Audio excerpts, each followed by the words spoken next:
Halo, berjumpa kembali bersama saya. Hari ini kita akan bersama-sama belajar mengenai perumusan dan pengesahan Undang-Undang Dasar Negara Republik Indonesia tahun 1945. Jadi, kita akan membahas secara keseluruhan tentang apa sih, bagaimana sih Undang-Undang Dasar itu dirumuskan, dan kemudian bagaimana pengesahan Undang-Undang Dasar Negara Republik Indonesia. Nah, kita akan bahas pada kesempatan kali ini. Yang pertama, yang harus kita ketahui bahwa Undang-Undang Dasar Negara Republik Indonesia itu berkedudukan sebagai konstitusi negara Indonesia. Nah, jadi kita harus juga wajib tahu apa sih itu konstitusi.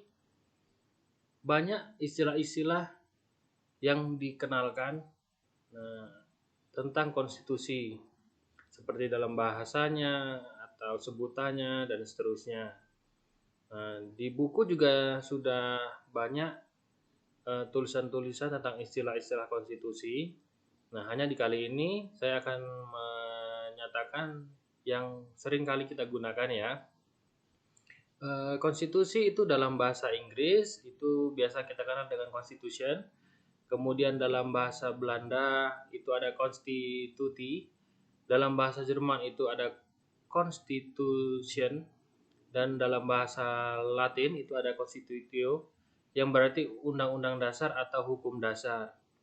Nah, berarti kita bisa simpulkan dalam beberapa istilah ini, undang-undang dasar itu biasa juga disebut dengan hukum dasar. Apa sih itu hukum dasar?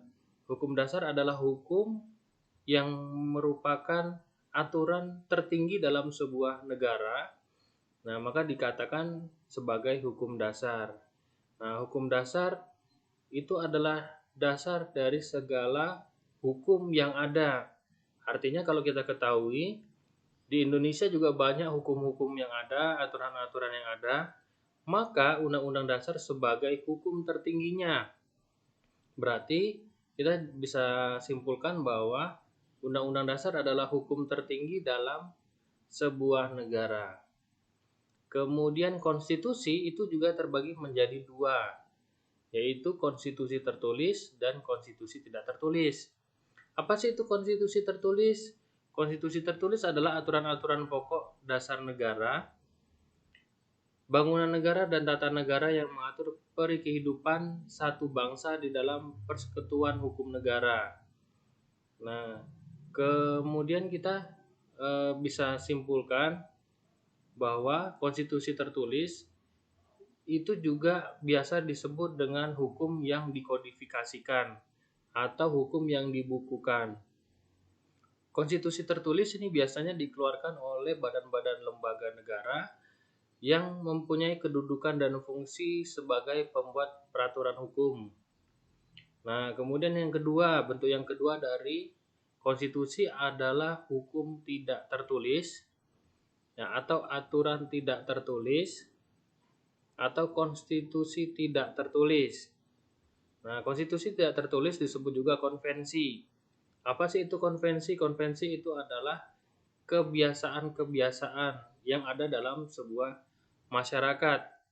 Nah, di sini juga dinyatakan bahwa konvensi yaitu kebiasaan ketatanegaraan yang sering timbul dalam sebuah negara. Nah, di antaranya itu ada pengambilan keputusan di MPR, kemudian untuk mengambil sebuah mufakat. Nah, kemudian juga hukum tidak tertulis ini juga ada yang terjadi di masyarakat yang dikeluarkan oleh masyarakat atau hukum yang ada di dalam sebuah kebudayaan atau biasa disebut dengan hukum adat. Ini juga termasuk dalam hukum tidak tertulis. Nah, sekarang kita akan lihat apa sih bedanya hukum tidak tertulis dan hukum tertulis. Hukum tertulis itu adalah hukum yang dikeluarkan negara yang bersifat universal atau berlaku untuk setiap orang yang ada dalam sebuah negara atau orang yang masuk dalam ruang lingkup hukum itu sendiri. Kemudian kalau konvensi itu hanya berlaku untuk lokal, artinya hanya berlaku di satu lembaga saja, atau satu ruang lingkup saja, atau satu wilayah saja. Itulah tadi perbedaan singkat antara konstitusi tertulis dan konstitusi tidak tertulis. Nah, kemudian kita akan lanjutkan lagi tentang Undang-Undang Dasar Negara Republik Indonesia. Tadi saya sudah mengatakan bahwa konstitusi atau hukum dasar negara kita adalah Undang-Undang Dasar. Jadi saya ulangi bahwa Undang-Undang Dasar 1945 adalah konstitusi negara atau hukum tertinggi negara atau hukum dasar negara. Nah, kemudian tidak hanya sebagai kata-kata saja, di dalam pasal 1 ayat 2 Undang-Undang Dasar Negara Republik Indonesia tahun 1945, di situ juga dinyatakan bahwa kedaulatan berada di tangan rakyat dan dilaksanakan menurut Undang-Undang Dasar. Nah, artinya konstitusi dalam hukum itu dijadikan sebagai pegangan dalam penyelenggaraan pemerintahan negara dan juga menganut tentang asas kedaulatan. Nah, artinya tentang kedaulatan negara ini juga diatur dalam sebuah undang-undang dasar. Nah, selain ditegaskan dalam pasal 1 ayat 2, juga lebih ditegaskan lagi di pasal 1 ayat 3 yang berbunyi negara Indonesia adalah negara hukum. Nah, artinya hukum mutlak diperlukan dalam suatu negara untuk mengatur tentang ketertiban kehidupan bernegara. Nah, jadi sebagai warga negara dan juga dalam pemerintahan, semuanya punya kewajiban untuk menegakkan hukum dalam kehidupan sehari-hari.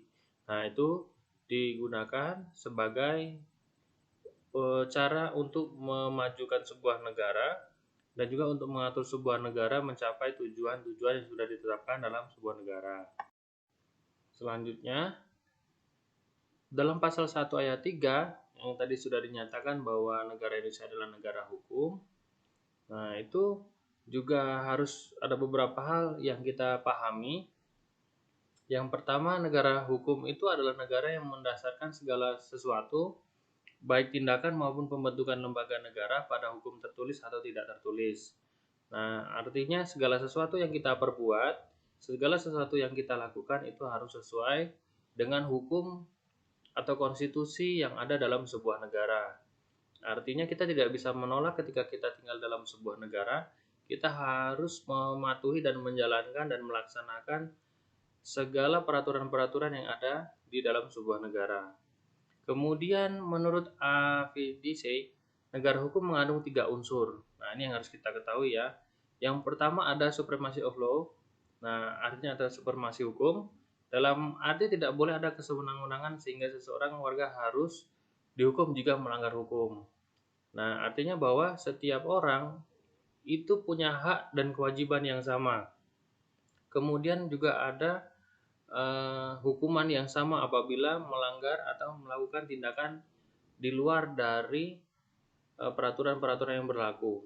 Nah, artinya ketika kita melakukan sebuah pelanggaran, tidak ada satupun warga negara yang menolak dia akan diberikan sanksi dan seterusnya karena negara hukum menekankan tentang ini. Nah, yang kedua adalah equality before of law. Nah, ini setiap orang sama di depan hukum tanpa melihat status dan kedudukannya. Nah, artinya kedudukan manusia di depan hukum itu sama. Tidak ada dilihat dari sudut pandang manapun, baik itu jabatan, kedudukan, kemudian strata sosialnya dan lain sebagainya. Artinya di meja hijau atau di depan hukum semua punya kewenangan yang sama, semua punya kedudukan yang sama. Artinya ketika dia melakukan sebuah pelanggaran ya semuanya dihukum. Kemudian tidak ada yang lewat dari hukum. Artinya setiap orang terbebas dari aturan hukum. Artinya semua warga negara itu terkena hukum itu sendiri ketika dia tinggal dalam sebuah negara. Jadi semuanya sama, semua dikenakan hukum. Kemudian yang terakhir itu ada human right atau hak asasi manusia. Nah, artinya hak asasi manusia diakui dan dijamin hak manusia dalam undang-undang atau keputusan pengadilan. Nah, kita juga harus memahami bahwa salah satu tujuan hukum adalah menjamin terlaksana atau didapatkannya sebuah hak asasi manusia. Nah, mengapa ada hukum? Nah, itu salah satunya adalah untuk menjamin hak-hak manusia yang ada. Artinya ketika pelanggaran hukum itu terjadi, berarti ada hak manusia yang dihilangkan. Atau ketika ada pelanggaran hukum, berarti ada salah satu hak orang lain yang kita abaikan. Nah, artinya adanya hukum ini sebagai penjamin didapatkannya sebuah hak manusia. Nah, selanjutnya jaminan Undang-Undang Dasar 1945 sebagai negara hukum. Nah, itu juga dinyatakan dalam Undang-Undang Dasar 1945 pasal 1 ayat 3 yang tadi yang bunyinya bahwa negara Indonesia adalah negara hukum. Nah, itu disertai dengan pasal 27 ayat 1 yang berbunyi segala warga negara bersamaan kedudukannya di dalam hukum dan pemerintahan dan wajib menjunjung hukum dan pemerintahan itu dengan tidak ada kecualinya. Nah, tadi sudah kita jelaskan, kita semua sudah dengarkan bahwa setiap orang itu dikenakan hukum, kemudian tidak tebang pilih, ya artinya kedudukannya sama, kemudian hukum itu digunakan sebagai penjamin hak asasi manusia, dan kemudian setiap orang itu juga harus memahami, menyadari, dan melaksanakan hukum tersebut. Nah, artinya ini adalah bagian terpenting dalam sebuah negara, bahwa setiap orang itu harus memahami, menyadari, dan melaksanakan hukum. Artinya kita sebagai manusia juga kalau dalam bahasa hukum itu ada namanya cakap hukum. Nah, artinya kita mengetahui, memahami, dan juga melaksanakan.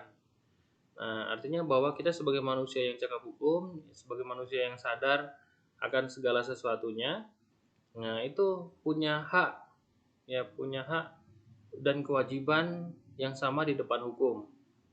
Artinya hak kita adalah penjaminan hak asasi manusia tadi, dan kemudian kewajiban kita juga sama, yaitu mematuhi dan melaksanakan hukum. Artinya kita tidak boleh melanggar dari peraturan-peraturan hukum yang ada dalam sebuah negara. Ya, itulah tadi pengetahuan singkat tentang konstitusi, ya, yang mana kita juga harus mengetahui dan menyadarinya. Nah, supaya kita dapat mengaplikasikannya dalam kehidupan sehari-hari dan kita juga termasuk manusia yang sadar tentang hukum. Nah, kita akan lanjutkan lagi. Dalam konstitusi atau hukum dasar itu dijadikan pegangan dalam penyelenggaraan pemerintahan negara.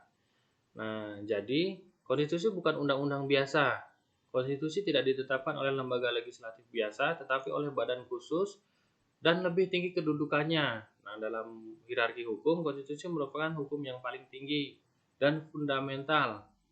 Nah, sehingga peraturan-peraturan yang ada di bawahnya itu tidak boleh bertentangan dengan Undang-Undang Dasar. Lalu pertanyaannya, bagaimana jika ada peraturan-peraturan yang melanggar Undang-Undang Dasar atau bertentangan dengan Undang-Undang Dasar? Maka undang-undang itu harus diperbaiki sampai dengan undang-undang atau aturan itu tidak bertentangan dengan Undang-Undang Dasar. Mengapa harus demikian? Karena kita kembalikan lagi seperti konsep awal bahwa Undang-Undang Dasar adalah konstitusi negara atau hukum dasar yang ada dalam sebuah negara. Jadi semua peraturan di bawahnya itu harus mematuhi Undang-Undang Dasar. Oke, kita kembali ke materi perumusan Undang-Undang Dasar. Nah, merujuk dalam buku Konstitusi dan Konstitusionalisme karangan Jimmy, itu disebutkan bahwa naskah Undang-Undang Dasar 1945 pertama kali dipersiapkan oleh BPUPKI. Nah, itu dinyatakan pada sidang kedua itu pada tanggal 10 Juli sampai dengan 17 Juli 1945, yang pada saat itu dibahas tentang teknis dan bentuk negara dan pemerintahan baru yang akan dibentuk. Nah, kemudian pada masa persidangan tersebut dibentuk dua panitia, ya, panitia hukum dasar dengan anggota 19 orang, ya, yang diketuai oleh Insinyur Soekarno. Kemudian panitia itu membentuk lagi panitia kecil yang diketuai oleh Supomo, yang terdiri dari Wongso Negoro, kemudian ada R. Soekarjo, kemudian ada A. Maramis, ada Panji Singgi, ada Haji Agus Salim dan Sukiman. Nah, kemudian panitia kecil tadi bertugas untuk merancang Undang-Undang Dasar. Nah, itu ada beberapa tahapan. Yang pertama itu pada tanggal 13 Juli 1945 itu membahas beberapa hal yang menyepakati antara lain ketentuan tentang lambang negara. Nah, kemudian di dalam sidang ini salah satunya membahas tentang lambang negara yang akan digunakan negara Indonesia. Kemudian ada tentang negara kesatuannya, kemudian sebutan MPR atau Majelis Permusyawaratan Rakyat, dan membentuk panitia penghalus bahasa. Ini terdiri dari Jaja Diningrat, ada Salim, ada Supomo. Nah, kemudian rancangan itu tadi yang sudah dibuat itu diserahkan kepada panitia penghalus bahasa. Kemudian tahap yang kedua adalah 14 Juli 1945 BPUPKI mengadakan sidang dengan agenda pembicaraan tentang pernyataan kemerdekaan. Nah, kemudian selanjutnya diserahkan lagi dan dilanjutkan lagi ya, dan dilaporkan tentang hasil-hasil sidangnya. Nah, kemudian pada tanggal 15 Juli itu dilanjutkan dengan acara pembahasan rancangan Undang-Undang Dasar. Nah, atau pada saat itu dijelaskan tentang bagaimana Undang-Undang Dasar ini dapat dibuat, kemudian apa saja yang harus dibahas dalam sebuah perundang-undangan, kemudian ditujukan kepada siapa, dan seterusnya. Kemudian pada saat itu ketuanya yaitu Soekarno memberikan penjelasan tentang naskah yang dihasilkan dan mendapatkan tanggapan dari Muhammad Hatta. Kemudian ada tanggapan dari Supomo sebagai panitia kecil perancang Undang-Undang Dasar tentang penjelasan terhadap naskah Undang-Undang Dasar tadi. Nah, kemudian Supomo menjelaskan betapa pentingnya memahami proses penyusunan Undang-Undang Dasar. Nah, yang di sana juga banyak dijelaskan tentang apa sih isi naskah undang-undang itu, Undang-Undang Dasar. Nah, itu juga harus dijelaskan secara rinci. Nah, selanjutnya bagian yang kedua itu adalah tentang pengesahan Undang-Undang Dasar.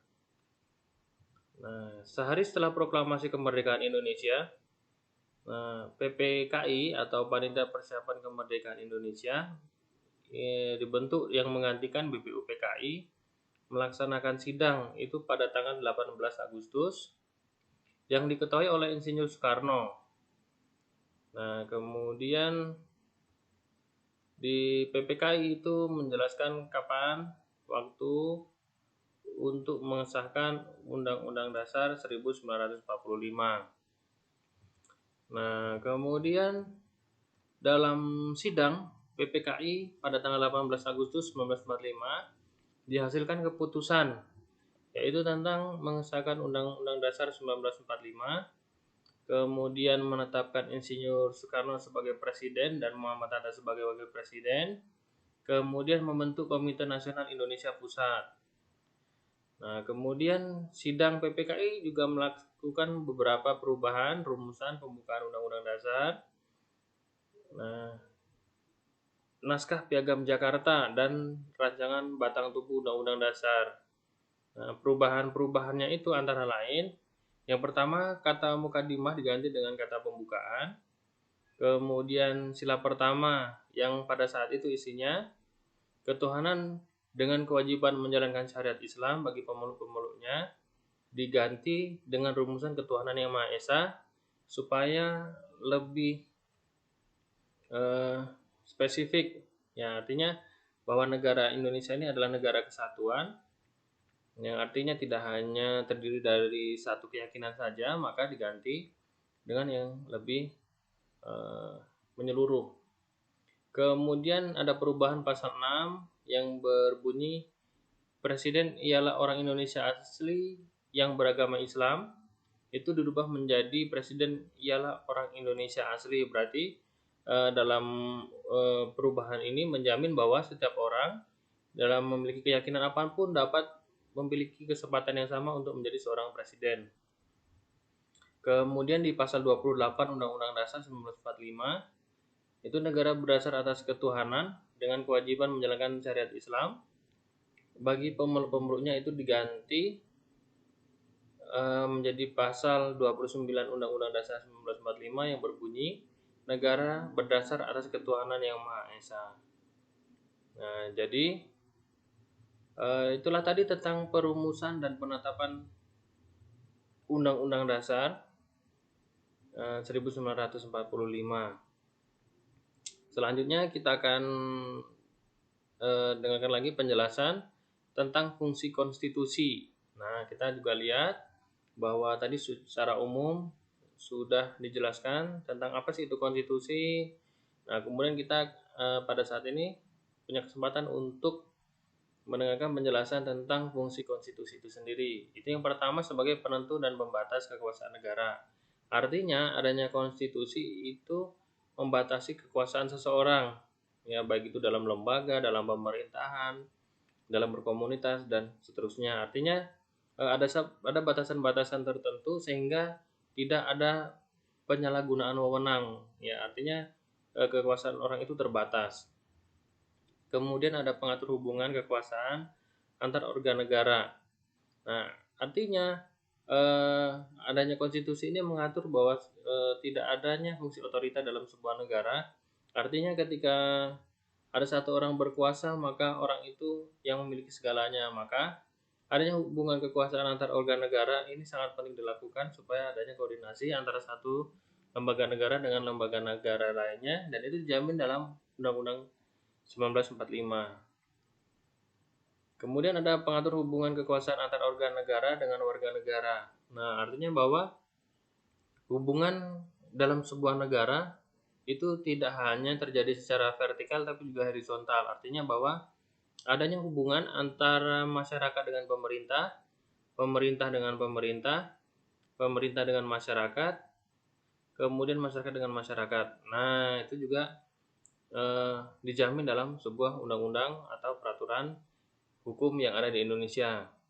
Kemudian selanjutnya ada pemberi atau sumber legitimasi terhadap kekuasaan negara ataupun kegiatan penyelenggaraan kekuasaan negara.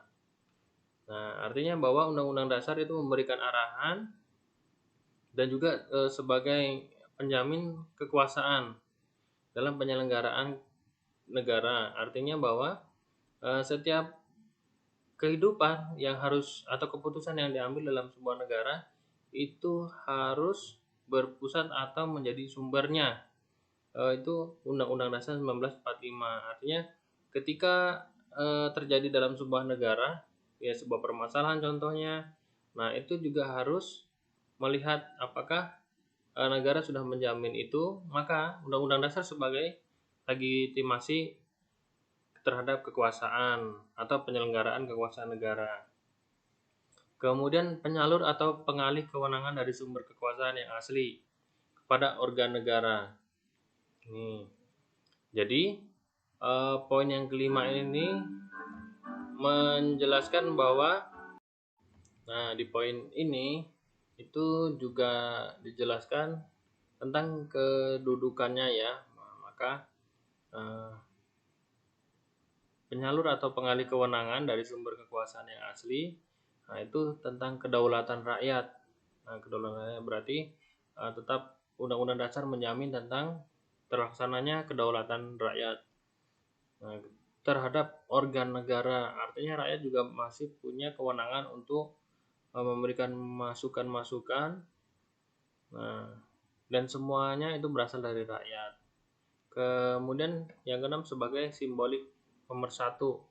Nah, artinya adanya Undang-Undang Dasar 1945 itu sebagai simbolik pemersatu bangsa.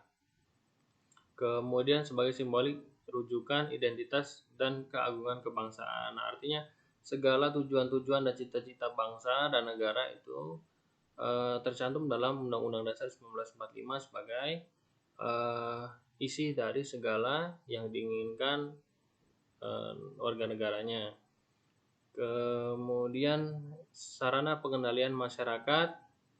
Nah, artinya bahwa Undang-Undang Dasar itu juga mengatur secara keseluruhan tentang pengendalian masyarakat, di mana kehidupan manusia itu harus ada peraturan-peraturan yang jelas supaya adanya arahan yang dengan tujuan sebagai penertiban, pengaturan, nah supaya tetap tujuan-tujuan negara itu dapat tercapai dengan baik, dan kemudian tujuan-tujuan itu bisa kita dapatkan dengan baik. Nah, itulah tadi tentang perumusan dan penetapan Undang-Undang Dasar sebagai konstitusi negara. Nah, apabila Anda ingin bertanya, silakan ketik pertanyaan di kolom komentar. Terima kasih, sampai jumpa pada materi berikutnya.